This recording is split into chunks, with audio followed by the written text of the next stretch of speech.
वालेकुम स्टूडेंट्स, आवाज आ रही है क्लियर आप लोग को? वालेकुम सलाम जी, आ रही है।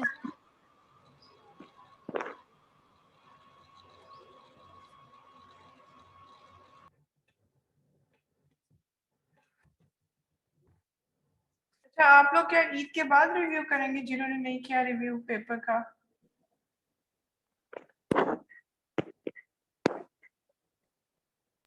मैम आप मार्क्स कब अपलोड करेंगी? मंडे तक। ठीक है मैम। मैम इंशाल्लाह जिन्होंने मंडे तक अपलोड कर दूंगी। मैम क्विज के मार्क्स भी? क्विज के मार्क्स भी उसमें ऐड कर दूंगी, चले वो भी अपलोड कर दूंगी। असाइनमेंट रह जाएगी, अगर असाइनमेंट चेक होगी मंडे तक तो वो भी फिर साथ ही अपलोड कर दूंगी, कुछ लोगों की रह गई है। ठीक है मैम। अच्छा, पेंसिलिन छोटा सा टॉपिक है, जल्दी से इसको कवर कर लेते हैं। स्टूडेंट्स को जल्दी जल्दी आ जाए ताकि ये खत्म हो जाए टॉपिक।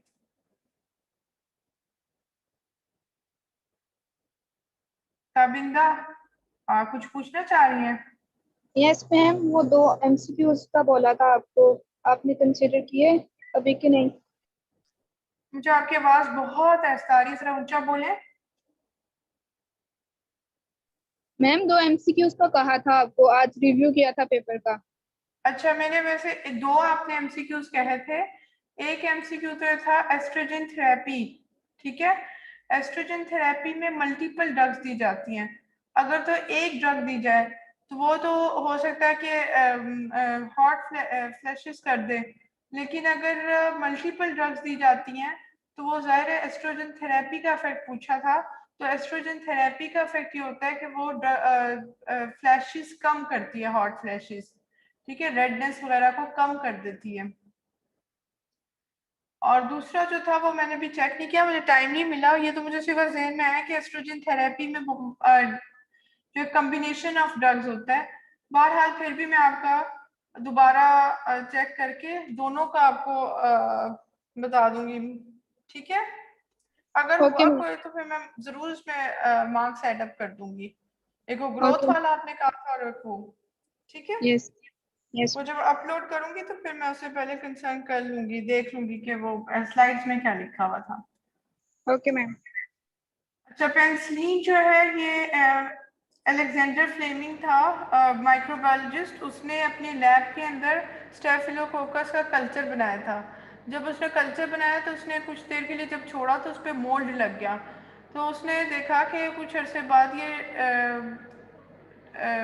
डिस्कवर हुआ कि जो मोल्ड होता है, पेंसिलिन उस जो लगी है उसने बैक्टीरियल जो स्टेफिलोकोकल कल्चर था उसको ख़त्म कर दिया। उसमें से बैक्टीरियल इन्फेक्शन को ख़त्म करने के लिए इसलिए पेंसिलिन यूज़ की जाती है। पेंसिलिन बहुत कॉमन इसका यूज़ है, जो भी जितने भी ईयर इन्फेक्शन हो जाएंगे, यूटीआई इन्फेक्शन होते हैं उनके लिए यूज़ होती है। पेंसिलिन जो है इसका ये इसके वो आती है 6 लाख और 12 लाख डोज में आती है ये। और ये अक्सर बच्चों को इंजेक्ट की जाती है जिनको टॉन्सिलाइटिस होता है, ईयर इन्फेक्शन होता है, ये उनको दी जाती है, बहुत ज्यादा कॉमनली यूज की जाती है। 6 लाख और 12 लाख डोज में आती है ये। अच्छा, पेंसिलिन पर world's first antibiotic was discovered by Alexander Fleming in 1928। Penicillin are called beta lactam, इनके अंदर रिंग होता है जो बीटा लैक्टम होता है, उसको रिंग को कहते हैं, इसलिए इनको बीटा लैक्टम एंटीबायोटिक्स कहते हैं। और जो बैक्टीरिया होता है वो बीटा लैक्टमेज एंजाइम प्रोड्यूस करके इस रिंग को इसकी रिंग की डिस्ट्रक्शन करता है, रेजिस्टेंस शो करता है। Penicillin are characterized by the three fundamental structure requirements: a beta-lactam ring, thiazolidine, and side chain. ये थाइजोलाइडीन और जो बीटा लैक्टम रिंग है ये सिफेलोस्पोरिन जो अगला ग्रुप है उसके अंदर भी है, और ये दोनों फ्यूज करेंगे तो एंटीबायोटिक स्ट्रक्चर कंप्लीट होता है। In a complete structure of penicillin, the beta-lactam ring and thiazolidine fuse together for antibacterial activity. The side chain determine the antibacterial spectrum. जो साइड चेन है वो डिटरमिन करेगा कि कितनी कौन सी एंटीबायोटिक का जो है फार्माकोलॉजिकल इफेक्ट क्या है इस एंटीबायोटिक का, यानी किस किस बैक्टीरियल इन्फेक्शन में ये देंगे, वो आर ग्रुप डिटरमिन करेगा जो आर साइड चेन पे है। इसमें जो पेंसिलिन है इसके बहुत सारी इसमें मेंबर्स हैं, और आर चेन के चेंज होने की वजह से मेंबर चेंज हो जाता है इस ग्रुप के अंदर। The carboxylic side chain penicillin binding proteins recognition and R group on acyl amino side chain changes with different beta lactam antibiotics। ये कार्बोक्सिल साइड चेन है और जो इसमें R ग्रुप साइड चेन है, ये दोनों इन दोनों की वजह से जो एंटीबायोटिक का मेंबर चेंज हो जाता है। होता पेनिसिलिन के अंदर ही डिफरेंट मेंबर्स हैं जिनके डिफरेंट R ग्रुप्स हैं and thus forming different types of antibiotics। ये वो बीटा लैक्टम रिंग है जिसके ऊपर जो है वो बैक्टीरिया आकर एक्ट करेगा, बीटा लैक्टमेज एंजाइम प्रोड्यूस करेगा। उसके अलावा एक साइड चेन यहाँ पर है जो असाइल अमाइनो साइड चेन है और एक कार्बोक्साइल साइड चेन है। और ये दूसरा रिंग है, ये देखें दोनों रिंग फ्यूज कर रहे हैं, बीटा लैक्टम रिंग भी और थायरोलाइडीन रिंग भी। पेनिसिलिन जो है नेचुरल पेनिसिलिन है जो कि पेनिसिलिन मोल्ड से आई है and do not require further modification. Example जो नेचुरल की है उसमें पेनिसिलिन जी है। Synthetic penicillin ampicillin and amoxicillin, penicillinase resistance, cloxacillin and nafcillin, ये सारी पेनिसिलिन के मेंबर्स हैं। और एक्सटेंडिंग स्पेक्ट्रम इसके अंदर पेप्रासाइलिन, टेजोबैक्टम, टिक्रोसाइलिन एंड क्लेवुलेनिक एसिड, ये जो क्लेवुलेनिक एसिड है ये और एमोक्सिसिलिन ये दोनों कॉम्बिनेशन के अंदर ऑगमेंटन में यूज होते हैं। ऑगमेंटम एंटीबायोटिक बहुत कॉमनली यूज होती है। Mechanism of action of penicillin, penicillin the bactericidal, penicillin जो है बैक्टीरिया को किल करेगी, ये सीडल है, स्टैटिक नहीं है, ये सीडल है। Bactericidal kill bacteria by inhibiting. अच्छा, बैक्टीरिया जो होता है उसके सेल वॉल के अंदर उस एक कंपोनेंट होता है पेप्टाइडोग्लाइकेन्स, उस पेप्टाइडोग्लाइकेन की ये है उसको जो है उसको उसके ऊपर जाकर ये अफेक्ट करती है ड्रग जो है, उसकी वजह से सेल वॉल के अंदर होल्स बन जाते हैं। जब बैक्टीरिया डिवाइड होने लगता है तो उसकी सेल वॉल में जो होल्स होते हैं उनकी वजह से वो बैक्टीरिया डिवाइड नहीं हो सकता, उन फिल नहीं कर सकता उन गैप्स को। Penicillin, the bactericidal kills bacteria by inhibiting proteins which cross-link peptidoglycans in bacterial cell wall. When bacteria divides, it cannot fill holes left in its cell wall. Penicillin induce bacterial autolytic enzymes, उसके अलावा penicillin ये कहता है कि जो bacteria के अंदर ऑटोलेटिक enzymes produce कर देते हैं, यानी बैक्टीरिया सेल जो है वो अपने ही एंजाइम्स प्रोड्यूस करता है और अपनी उन एंजाइम्स की वजह से उसकी ऑटोलेटिक डिस्ट्रक्शन होना शुरू हो जाती है, वो खुद ब खुद डिस्ट्रॉय होना शुरू हो जाते हैं। इसलिए वो बैक्टीरिया के अंदर ऐसे एंजाइम प्रोड्यूस करता है कि बैक्टीरिया खुद अपने आप को किल कर लेता है। पेनिसिलिन रेजिस्टेंस कैसे शो होती है, बैक्टीरिया कैसे पेनिसिलिन के अगेंस्ट अनइफेक्टिव रहता है। Penicillin resistance is a major problem encountered in the treatment of infection caused by enzymatic degradation of the antibacterial drug by bacterial producing beta lactamase। beta lactamase enzyme है जिसकी gene प्लाज्माइड एक structure है bacteria के अंदर, गोल सा circular structure होता है bacteria के अंदर जिसको प्लाज्मिड कहते हैं। उस प्लाज्मिड के ऊपर वो जीन्स होती हैं जो कि बीटा लैक्टामेज एंजाइम प्रोड्यूस करती हैं। Beta lactamase beta lactam ring को जो अनइफेक्टिव कर देता है। बीटा लैक्टम रिंग जो है वो पेनिसिलिन के स्ट्रक्चर में था जिसकी वजह से बैक्टीरिया की किलिंग हो रही थी। अब वो क्या करेगा, उस एंजाइम के against beta lactamase beta lactamase enzyme produce कर देगा। और ये जो प्लाज्माइड है बैक्टीरिया के ऊपर सर्कुलर स्ट्रक्चर का प्लाज्माइड स्ट्रक्चर होता है, उसके अंदर जीन्स होती हैं, ऐसी जीन्स जो रेजिस्टेंस शो करती हैं और ये जीन्स फिर एक बैक्टीरिया से दूसरे बैक्टीरिया में ट्रांसफर होती है। तो इस वजह से जो है वो बैक्टीरिया फिर क्या होते हैं, रेजिस्टेंस, बहुत सारे फिर बैक्टीरिया होते हैं जो कि पेनिसिलिन के अगेंस्ट रेजिस्टेंस शो करते हैं। ये बात समझ आई है?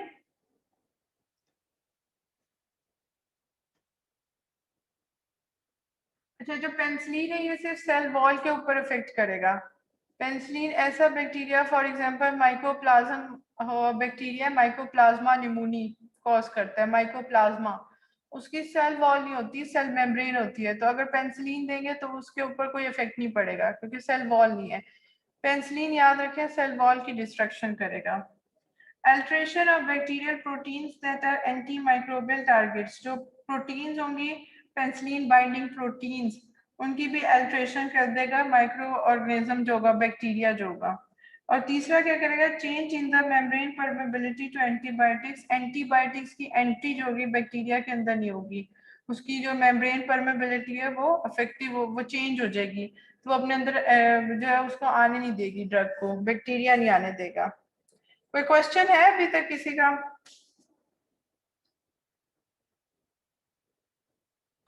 No ma'am.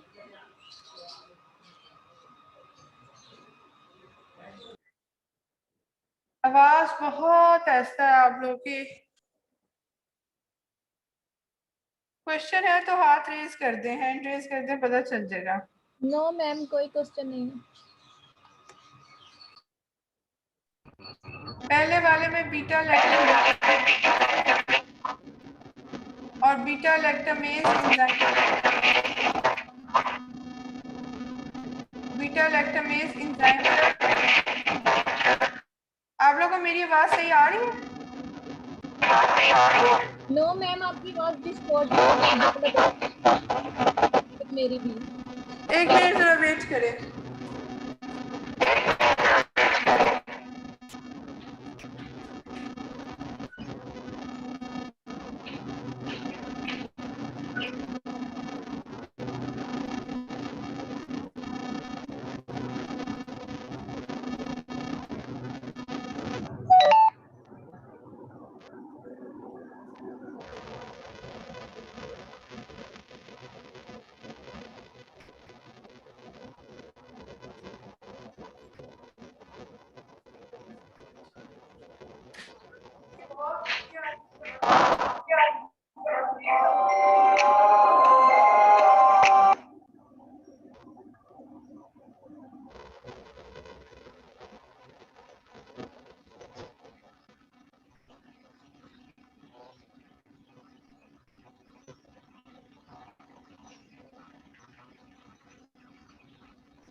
Students, can you hear me? आपको मेरी आवाज आ रही है?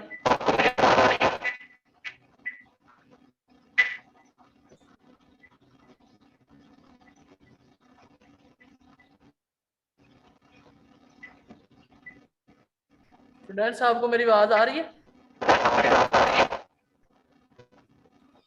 आवाज आ रही है लेकिन डिस्टॉर्ट हो रही है।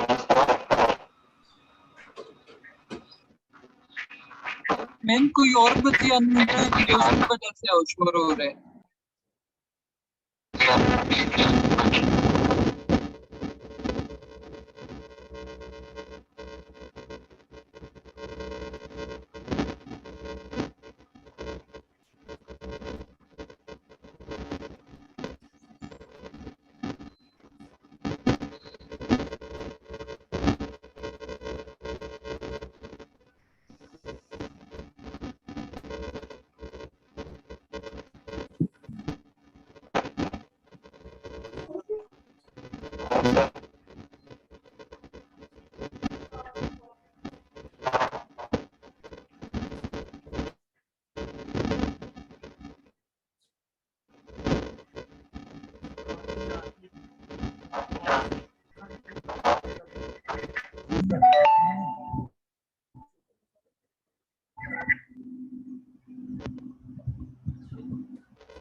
स्टूडेंट्स आपको आवाज आ रही है?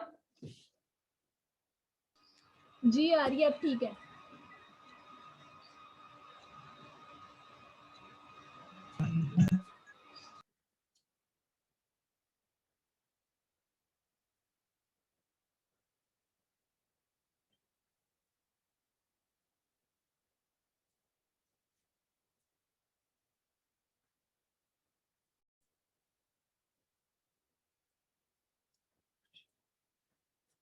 अब आपको आवाज आ रही है?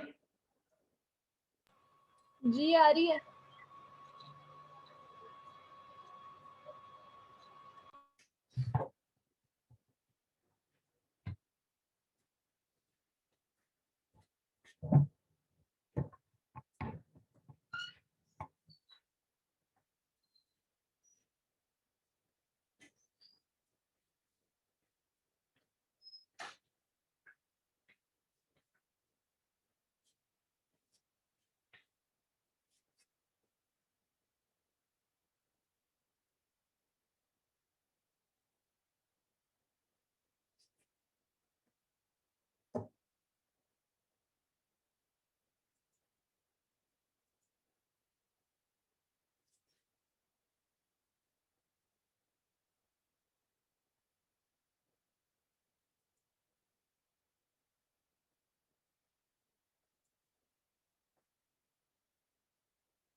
स्क्रीन शेयर हो रही है आपके साथ? Yes ma'am. Yes ma'am. इसमें ये था कि पेनिसिलिन जो है ना, पेनिसिलिन बाइंडिंग प्रोटीन्स है, वो एसेंशियल प्रोटीन्स है जिनके साथ जाकर बीटा लैक्टम रिंग बाइंड करता है। ये जो प्रोटीन्स हैं ये हेल्प आउट करती हैं बैक्टीरिया को उसकी सेल वॉल सिंथेसिस में। तो क्या होता है, पेनिसिलिन जो है वो डिस्ट्रक्शन करती है इस प्रोटीन्स की, और दूसरा वो क्या करती है, बीटा लैक्टामेस एंजाइम जो है वो बैक्टीरिया प्रोड्यूस कर देता है। जब बीटा लैक्टामेस एंजाइम प्रोड्यूस हो जाता है तो बीटा लैक्टम रिंग इनएक्टिव हो जाता है। बैक्टीरिया कोशिश करता है कि वो अपना इनएक्टिव कर दे बीटा लैक्टम रिंग को, उस रिंग को जो कि जाकर बाइंड कर रहा है प्रोटीन्स के साथ और सिंथेसिस नहीं होने दे रहा सेल वॉल की। तो ये आपको बात अभी तक समझ आई है?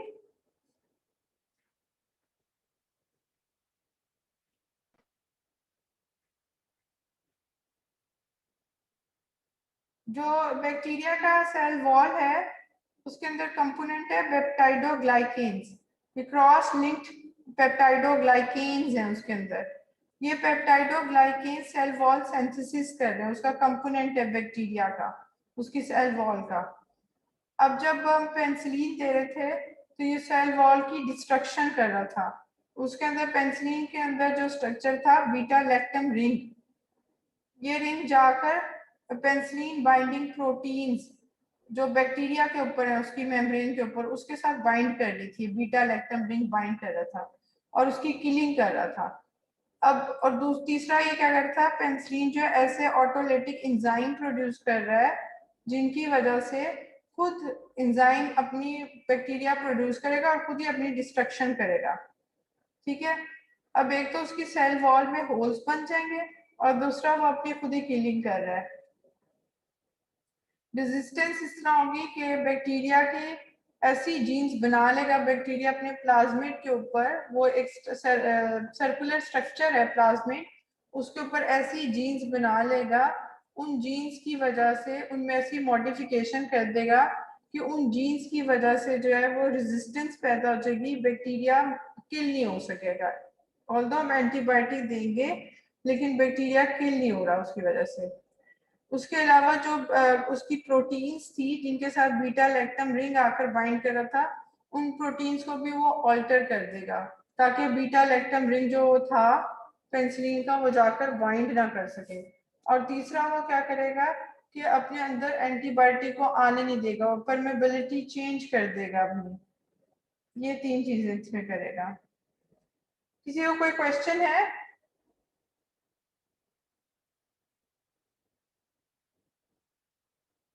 No ma'am. ठीक है, पेनिसिलिन बाइंडिंग प्रोटीन्स जो थी मेम्ब्रेन के ऊपर वो उनके साथ बीटा लैक्टम रिंग एंटीबायोटिक का जाकर बाइंड कर रहा था। अब क्या होगा कि पेनिसिलिन बाइंडिंग प्रोटीन्स अपने आप को चेंज कर लेंगी। दूसरा ये होगा कि सेल वॉल के अंदर होल्स प्रोड्यूस हो रहे थे, ऑटोलाइटिक एंजाइम प्रोड्यूस होता है जो कि बैक्टीरिया की खुद ही किलिंग कर रहा था। अब क्या होगा कि वो पेप्टाइडोग्लाइकेन क्रॉस लिंकिंग के थ्रू एंटीबायोटिक जा रही थी। अब उसने क्या कर दिया कि प्लाज्मिड जो उसका स्ट्रक्चर था बैक्टीरिया के अंदर, उसमें ऐसी जीन्स बना ली हैं कि वो रेजिस्टेंस शो कर रही हैं पेनिसिलिन को, और वो बैक्टीरिया एक बैक्टीरिया से दूसरे बैक्टीरिया में वो जीन्स ट्रांसफर करता है। तो इसलिए फिर पेनिसिलिन जो है वो इनइफेक्टिव हो जाती है और बहुत सारे बैक्टीरियल इन्फेक्शन के अगेंस्ट रेजिस्टेंट प्रोड्यूस हो चुकी है। यूज्ड, अब ये इसके यूजेस है कि कहाँ कहाँ यूज हो रही है। पेनिसिलिन ईयर इन्फेक्शन में, जैसे मैं बताया, बच्चों में बहुत ज्यादा यूज हो रही है। इसके वो आते हैं इंजेक्शन आते हैं 6 लाख 12 लाख वाले यूनिट्स होते हैं। Year and lung infection, streptococcal infection, UTI urinary track infection, skin and tissue infection, respiratory infection जितने भी इंट्रा एब्डोमिनल, और उसके अलावा सिफिलिस और गोनोरिया। ये सिफिलिस और गोनोरिया दोनों सेक्सुअली ट्रांसमिटेड डिजीजेस हैं। सिफिलिस जो वो ट्रेपोनिमा पैलेडियम से होता है, गोनोरिया गोनोराई से होता है। तो ये दोनों जो हैं इनके अगेंस्ट भी ये पेनिसिलिन दी जाती है। सबसे बड़ा एडवर्स इफेक्ट इसका ये कि ड्रग हाइपर सेंसिटिविटी कर देता है, ड्रग इंड्यूस्ड हाइपर सेंसिटिविटी। जब पेनिसिलिन को दिया जाता है तो पेनिसिलिन को पहले फोर आर्म के ऊपर चेक किया जाता है कि इसके अगेंस्ट कितना रिस्पांस शो करेगी बॉडी, कितनी एग्जैजरेट होएगी। कुछ लोगों में तो पेनिसिलिन नॉर्मली दे देंगे कुछ नहीं होगा, लेकिन कुछ लोग जो होंगे वो सेंसिटिव होंगे, वो हाइपर सेंसिटिविटी शो करेंगे। ठीक है, हाइपर सेंसिटिविटी होती है कि कुछ लोगों के लिए जो हार्मलेस चीज है वो दूसरे लोगों के लिए बहुत ही सिवियर और हार्मफुल बन गई है। महानूर ने क्या पूछना है? मैम मैं दूसरे सेक्शन की, मैंने आपसे कहना था कि मैं सुबह आई थी तो अटेंडेंस मैंने नहीं लगवाई, आप लगा देंगी मेरी? अच्छा ठीक है। आजकल वैसे भी आप लोग के पेपर्स वगैरह हो रहे थे तो फिर उसमें मुझे बहुत सारे मैसेजेस आते थे कि हमारी अटेंडेंस नहीं लगी हुई है, हमारी अटेंडेंस का इशू है, हमारा पेपर हो रहा है। तो फिर उनके लिए मैंने यही कहा था कि एक दफे देखे, ठीक है आपका भी लगा दूंगी। अच्छा, दूसरा nephritis, inflammation of the kidneys के अंदर जो रेनल ट्यूब्यूल्स में होगा वो कॉज कर देगा डायरिया, वाटरी या bloody diarrhoea, neurotoxicity, haematological toxicities cause करता है। ये इसके एडवर्स इफेक्ट है। सबसे ज्यादा ड्रग इंड्यूस्ड हाइपर सेंसिटिविटी कर रहा है और डायरिया वगैरह करता है। एडवांटेजेस इसके ये कि excellent tissue penetration, bactericidal against sensitive strains, inexpensive है, ज्यादा इसकी प्राइस नहीं होती। Modified penicillins are resistant to stomach acid and has broad spectrum, यानी कि बहुत सारे बैक्टीरियल इन्फेक्शंस के अगेंस्ट इफेक्टिव है। Efficacy, efficacious in treatment of infections.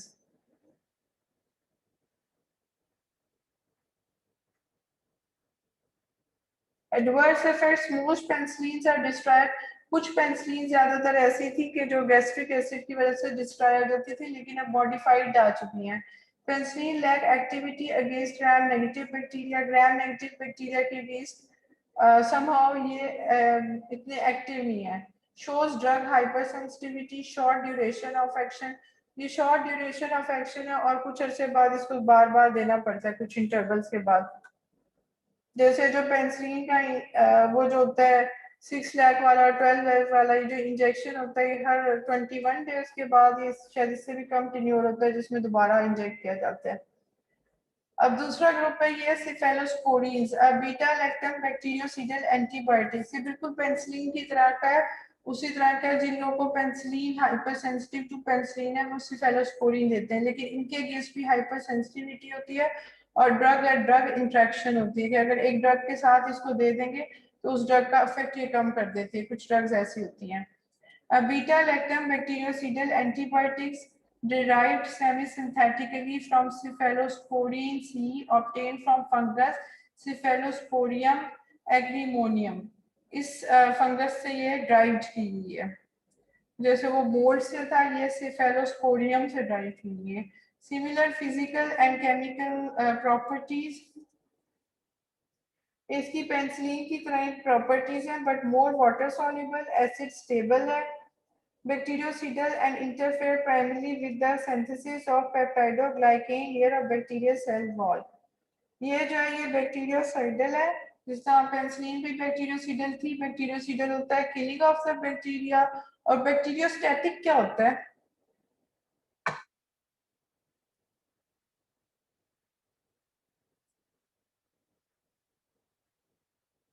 Bacteriostatic term होती है जब स्टेसिस कर दे, रोक दे। स्टेसिस कहते हैं कि रुक जाना। तो जब ग्रोथ ऑफ बैक्टीरिया स्टेसिस हो जाएगी तो बैक्टीरियोस्टैटिक होगा। और सीडल होता है जब उसकी किलिंग कर दी जाए। मैकेनिज्म ऑफ एक्शन, जिस तरह वो पेनिसिलिन बाइंडिंग प्रोटीन्स के साथ बाइंड कर रही थी, ये किसके साथ बाइंड कर रही है? ये सिफेलोस्पोरिन बाइंडिंग प्रोटीन्स के साथ सिफेलोस्पोरिन बाइंड करेगा। Found as membrane bound and cytoplasmic proteins, ये प्रोटीन्स हैं, इनके साथ ऊपर जाकर ये बाइंड करेगा। The drug occupy active site of transpeptidase enzymes and inactivate it. अब ड्रग जो है जब वो बाइंड कर जाएगा तो ट्रांसपेप्टाइडेज एंजाइम है बैक्टीरिया का, जिसको इनएक्टिव करेगा, ताकि क्या हो कि बैक्टीरिया की जो सेल वॉल सिंथेसिस है वो ना हो सके। Similarly drug inhibit carboxyl peptide dilation reaction also. Carboxyl peptide deletion और ट्रांसपेप्टाइडेज ये दोनों मिलकर सेल वॉल सिंथेसिस कर रहे थे। जब इसके ऊपर जाकर बाइंड कर जाएगी फेलोस्पोरिन बाइंडिंग प्रोटीन्स के साथ बैक्टीरिया की, तो ये जो उसकी सिंथेसिस है सेल वॉल की वो रुक जाएगी। This result in loss of bacterial cell wall integrity. Cell wall synthesis रुक गई, सेल वॉल उसकी बन नहीं सकेगी। Few acid stable and given orally, कुछ ही हैं जो एसिड स्टेबल है। Others are mainly by parenterally देंगे, इंट्रामस्कुलरली या intravenously, widely distributed in the body tissues and fluids, kidneys वगैरह के में जाएगा। सम थर्ड, अच्छा अब इसकी कुछ जनरेशंस होती हैं, हम इसको क्लासिफाई करते हैं first generation, second generation, third generation और फोर्थ जनरेशन के अंदर। इसमें से थोड़ी थोड़ी एग्जांपल्स आपको पता होनी चाहिए। जैसे सेफाजोलिन फर्स्ट जनरेशन मेंबर है, यानी ये इसकी क्लासिफिकेशन है। पहली जनरेशन आई, फिर इसकी पता चला दूसरी जनरेशन आई, तो उसमें पता चला कि ये जो है सिफेलोस्पोरिन की तरह की ड्रग्स ही हैं। फिर थर्ड जनरेशन में कुछ हमने क्लासिफाई कर दी, जिससे हमने सिंथेटिक और नेचुरली एक्टिंग पेंसिलिन्स थी। इसी तरह ये भी मुख्तलिफ इनके ये ग्रुपिंग कर दी हमने, 5 ग्रुप्स बना दिए इसमें। तो ये थोड़ी थोड़ी जैसे सेफीप्राइन और सेफाजोलिन जो है ये सर्जिकल वुंड्स के लिए दी जाती है। इनका एक अलग चार्ट अगले लेक्चर में मैं शेयर कर लूंगी, या वैसा इसके साथ अटैच कर दूंगी, ताकि आप देख लें कौन सी ड्रग बर्न पेशेंट को दी जा रही है, कौन सी ड्रग जो है वुंड में दी जा रही है, कौन सी ड्रग जो है वो कौन से इन्फेक्शन में दी जा रही है। तो इसका मैकेनिज्म भी यही है कि सेल वॉल सिंथेसिस को ये इनहिबिट करती है। बैक्टीरिया की जो सेल वॉल सिंथेसिस होती है उसके ट्रांसपेप्टाइडेज एंजाइम को इनहिबिट करेगी, और उसकी जो कार्बोक्सिल पेप्टाइड डाइलेशन है उसको इनहिबिट करेगी। अच्छा, ये जो है क्रॉस कर जाती है ब्लड ब्रेन बैरियर को, इसलिए ये ड्रग ऑफ चॉइस भी है। फेलोस्पोरीज जो है मेनिंजाइटल इन्फेक्शन जो हो जाते हैं उसमें यूज हो सकती है। जो इन्फ्लेमेशन ऑफ मेनिंजीज ब्रेन के अंदर ये यूज हो जाती है, क्योंकि ये ब्लड ब्रेन बैरियर को क्रॉस कर जाती है, इसलिए मेनिंजाइटिस में इफेक्टिव है ये drug. excreted by kidney, or in the third generation also secreted by bile to significant extent। Kidneys के थ्रू एक्सक्रीट होगी या बिलरी ट्रैक के थ्रू एक्सक्रीट होगी, बाइल के थ्रू। फर्स्ट जनरेशन जो है वो इफेक्टिव है against gram positive bacteria, second generation effective है against gram negative bacteria, third generation जो है वो भी ग्राम नेगेटिव बैक्टीरिया के अगेंस्ट इफेक्टिव है, और फोर्थ जनरेशन जो ये ब्रॉड स्पेक्ट्रम एंटीबायोटिक है, बहुत सारी एंटी बैक्टीरियल इन्फेक्शन के अगेंस्ट इफेक्टिव है। इसके adverse effect similar to penicillin होंगे। एलर्जिक रिएक्शन सिफेलोस्पोरिन से भी हो सकता है, जीआईटी डिस्टर्बेंसेस कर सकती है, सुपर इन्फेक्शन कर देती है, और जहाँ पर इसको इंजेक्ट करेंगे वहाँ मस्कुलर पेन होगी, पेशेंट जो होगा लेथार्जिक हो जाएगा। प्रोलॉन्ग ट्रीटमेंट सिफेलोस्पोरिन का जो है वो इंटरस्टिशियल नेफ्राइटिस कर देगा। सिमिलर इसी तरह नेफ्राइटिस जो था वो पेनिसिलिन में होता था, उसके अलावा हेपेटाइटिस और थ्रोम्बोसाइटोपिनिया भी कर देता है। कॉन्ट्राइंडिकेशन पेंसिलिन की भी ये है कि जब हाइपर सेंसिटिव होगा कोई पेशेंट किसी भी ड्रग के अगेंस्ट अगर हाइपर सेंसिटिविटी शो कर रहा है तो उस ड्रग का और हिस्ट्री दे रहा है कि मुझे हाइपर सेंसिटिविटी हो रही है, मेरी हिस्ट्री है कि ड्रग में नहीं ले सकता, तो आपने ख्याल रखना है कि वो ड्रग देनी नहीं। हाइपर सेंसिटिव पेशेंट कॉन्ट्राइंडिकेटेड है, प्रेग्नेंट वुमेन कॉन्ट्राइंडिकेटेड है क्योंकि प्लेसेंटा को क्रॉस करके फीटल टिश्यूज को अफेक्ट करेगी। यही वजह है कि पेंसिलिन जो होती है उसको फोर आर्म पर यानी बाजू के ऊपर लगाकर पहले चेक कर लिया जाता है। फोर आर्म जो एल्बो से पहले शुरू का जो होता है, रिस्ट और एल्बो के दरमियान जो होता है, थोड़ी सी इंजेक्ट करके पेंसिलिन देख ली जाती है कि पेशेंट जो है वो हाइपर सेंसिटिव तो नहीं है। उस एरिया पर जहाँ पर एक सर्कल सा बनाते हैं पेन से और उसके बाद उसको इंजेक्ट करते हैं पेंसिलिन को, देखने के लिए कि पेशेंट हाइपर सेंसिटिव तो नहीं है, बॉडी क्या रिएक्ट करती है पेंसिलिन के अगेंस्ट। पेंसिलिन जो है ड्रग इंड्यूस्ड हाइपर सेंसिटिविटी यही है कि एक ड्रग आएगी, उसको आपने बॉडी में इंजेक्ट किया, वो ड्रग जो है वो बाइंड कर जाएगी बॉडी की किसी मेम्ब्रेन के साथ, स्ट्रक्चर के साथ, और फिर वो जो बॉडी है वो उसको एज अ फॉरेन सब्सटेंस लेकर उसके अगेंस्ट एंटीबॉडी प्रोड्यूस करेगा। जब एंटीबॉडी प्रोड्यूस होंगी पेंसिलिन के अगेंस्ट तो पेंसिलिन और एंटीबॉडी कंबाइन कर देगा और ऐसे सिग्नल्स जनरेट करेगा कि ये तो नई चीज़ आ गई है पेंसिलिन, तो उसके अगेंस्ट कुछ लोगों में बहुत ज़्यादा बॉडी रिएक्ट कर जाती है, वो हाइपर सेंसिटिविटी होती है। ये हाइपर सेंसिटिविटी की अगर आपने कभी पढ़ी हो, कई टाइप्स होती है, इनमें टाइप 2 हाइपर सेंसिटिविटी रिएक्शन होता है जो ड्रग की वजह से हो जाता है, जो हमारा इम्यून सिस्टम है गलत इंटरप्रीट कर देता है कि ड्रग जो है उसको फॉरेन सब्सटेंस ले लेता है। ड्रग इंट्रैक्शन है कि सिफेलोस्पोरिन कुछ ड्रग्स के साथ के इफेक्ट को अफेक्ट करेगी, उसमें सिमिलर टू पेंसिलिन, पेंसिलिन भी इन्हीं ड्रग्स के साथ इफेक्टिव होगी, मतलब इन ड्रग्स के साथ ड्रग इंट्रैक्शन शो करेगी। उसमें कॉन्कोमिटेंट यूज अगर इसको अमाइनो ग्लूकोसाइड्स के साथ और लूप डायूरेटिक्स के साथ दिया जाए, जैसे फ्यूसिमाइड के साथ दिया जाए, तो ये क्या करेगा, नेफ्रोटॉक्सिसिटी कर देगा। सिफेलोस्पोरिन और ये दोनों ड्रग्स इकट्ठी नहीं देगी डायूरेटिक्स। बैक्टीरियोस्टैटिक एजेंट्स जैसे फ्लोरेमफेनिकॉल है, इसके साथ सिफेलोस्पोरिन को देंगे तो उसके बैक्टीरियोसिडल एक्टिविटी जो भी उसके साथ इंटरफेयर कर जाएगा, उसको अफेक्ट करेगा। सिफेलोस्पोरिन इतनी अच्छी तरह से अपना काम नहीं कर सकेगा। With probenicide increase and prolonged plasma level by competitively inhibiting renal tubular excretion जो हो रही थी किडनीज के थ्रू, वो नहीं होने देगा ये अगर ये प्रोबेनिसाइड के साथ दे दिया। और ये सारी इसकी जनरेशन है। क्लोरेमफेनिकॉल का किसी को साइड इफेक्ट याद है जो मेजर साइड इफेक्ट है?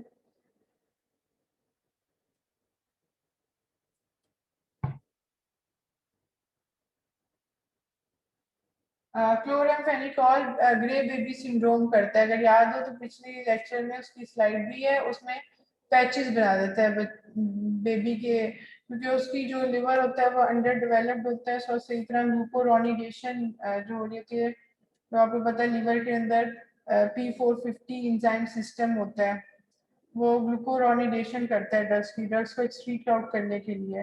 तो जब बच्चों के अंदर एक्सक्रीट आउट सही नहीं हो रही थी ड्रग, तो वो एक्यूमुलेट हो जाती है और उसकी वजह से पैचेस से बन जाते हैं जिनको ग्रे बेबी सिंड्रोम कहते हैं। इसकी एक पूरी स्लाइड है पिछले लेक्चर में। कोई क्वेश्चन है किसी का? No ma'am. इनकी जो थोड़ा सा ना आप ये याद रखेगा कि कौन सी ड्रग, ताकि जब भी कहीं पर आएंगे तो आपको पता हो कि ये हमने ड्रग पढ़ी हुई और इसी फेलोस्पोरिन ग्रुप के अंदर आती हैं, ये सारे उसके मेंबर्स हैं। इनको बस फर्क ये है कि इनमें हम first generation, second, third, fourth, fifth इस जनरेशन का नाम दे दिया, ठीक है।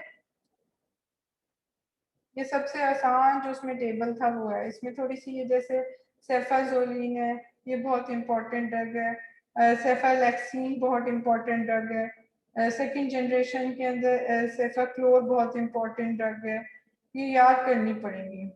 इनको आप first generation, second generation, third ऐसे डिवाइड करके, अब फिफ्थ जनरेशन इसकी नया है जो फोर्थ से भी ज्यादा इफेक्टिव ड्रग्स है और सारे इन्फेक्शन के अगेंस्ट ही इफेक्टिव है।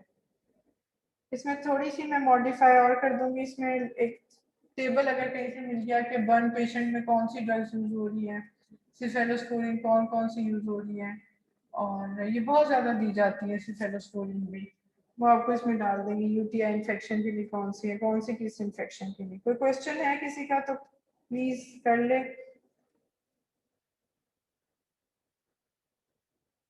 आज आप लोग की स्ट्रेंथ कम है। अब आप लोग के मंडे को लेक्चर है, किसी को कुछ आइडिया है मंडे को? मैम है अभी तो छुट्टी दे दें। छुट्टियां हो गई हैं? मैम नई छुट्टियां तो 3 ही है, लेकिन अगर मंडे को भी क्लास है तो मैं ऑफ दे दें।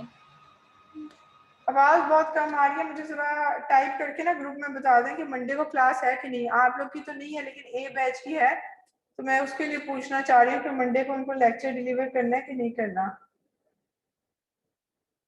जरा आप कंफर्म कर दें आप लोग के अपनी जो मंडे को क्लासेस होंगी कि नहीं होंगी। इस वक्त यहाँ यूनिवर्सिटी में कोई है नहीं तो मैं पूछ लेती, वरना। चलें, थैंक यू जी। और कोई क्वेश्चन हो तो आप लोग पढ़ना शुरू करें। ये वाले टॉपिक्स जो आखिर में पढ़ाए, इंट्रोडक्शन टू एंटीबायोटिक्स, और उसमें पेनिसिलिन, सिफेलोस्पोरिन, अमाइनोग्लाइकोसाइड्स, फिर उसके बाद वो सल्फोनामाइड्स, उसके अलावा जो इससे शुरू शुरू में ड्रग्स पढ़ाई हैं, एंटी फंगल, एंटी वायरल और एंटी प्रोटोजोल ड्रग्स फिलहाल छोड़ दें वाइवा के लिए। ये मुझे ज़्यादा इंपॉर्टेंट टॉपिक लगे, इनको पढ़ लें। इसके अलावा आपका इससे रिलेटेड एक टॉपिक रह गया, मैक्रोलाइट्स और फ्लोरोक्विनोलोन्स, वो फिर छोड़ दें वाइवा के लिए, बाद में कर लेंगे, ठीक है। या अगर वाइवा की डेट आपकी एग्जाम ये ईद के बाद थोड़ी दूर हुई तो पहले कर लेंगे वो टॉपिक भी इंक्लूड, लेकिन ये वाले टॉपिक यहाँ तक पेनिसिलिन, सिफेलोस्पोरिन, ये सारे इंक्लूडेड हैं, ठीक है। फंगल वगैरह वो छोड़ दें। और जो आपके शुरू के टॉपिक थे जीआईटी से रिलेटेड थे, कॉर्टिकोस्टेरॉइड्स नहीं था उसमें, जीआईटी, थायराइड वगैरह के जो शुरू के टॉपिक थे 4-5, वो शामिल होंगे वाइवा के अंदर, ठीक है। ताकि टॉपिक जो पीछे वाले हैं वो ना भूल जाएं, वो जल्दी रिवाइज हो जाएंगे वो। और ये कीमोथेरेपी जितनी पढ़ाई है, एंटीबायोटिक्स, ये शामिल होंगी। इसके बाद आपके 2 टेस्ट होंगे, एक इससे ही रिलेटेड होगा जो आपका फौरन मेरे ख्याल में जब आप आएंगे तो मैं ले लूँ, क्योंकि उसके बाद फिर वाइवा शुरू हो जाएंगे। अच्छा है वाइवा के लिए आप ये पढ़ें टॉपिक्स, यही टेस्ट के लिए आएंगे जो कीमोथेरेपी है। और इसके अलावा एक और टेस्ट होगा आखिरी, जो एंटी फंगल, एंटी वायरल और एंटी प्रोटोजोल ड्रग्स का होगा। और उसके बाद फिर आपका एंड ऑफ द लेक्चर्स हो जाएंगे, ठीक है। अभी आपके 3 लेक्चर्स रहते हैं, एंटी कैंसर ड्रग्स रहती हैं, और ड्रग ड्रग इंटरेक्शन रहता है, और एक टॉपिक और रहता है इसके अंदर से, मैक्रोलाइट्स और फ्लोरोक्विनोलोन्स। किसी को कोई क्वेश्चन पूछना हो?